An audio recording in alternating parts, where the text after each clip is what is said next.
Today marks 1 year since the deadly shooting at Mount Tabor High School. The suspect, 16-year-old Maurice Evans Jr., is charged with murder.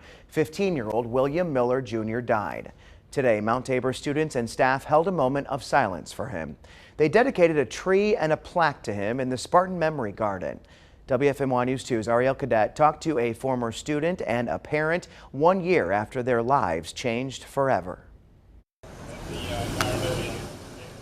September 1st, 2021, a day that changed everything for many Mount Tabor students. In the aftermath, I wasn't the same person at all. I couldn't sleep at night. I couldn't focus, and it just wasn't myself. Parents also felt it. I don't think he'll forget for years to come, and so many other community members won't forget. Micha James is talking about her son, Micha. He was a senior at Mount Tabor last September. James says she remembers the moment she heard the news. And luckily, Micha was off campus. I was grateful, absolutely grateful to hear his voice and to know that he wasn't taken. In the hours and days following the shooting, James and the community found out what happened. One student, William Miller Jr., was killed by another student. It's a hard pill to swallow for Matthew Maynard, also a senior at the time. And knowing that, I was one of the lucky ones to make it home that day, but he wasn't, is very, very sad.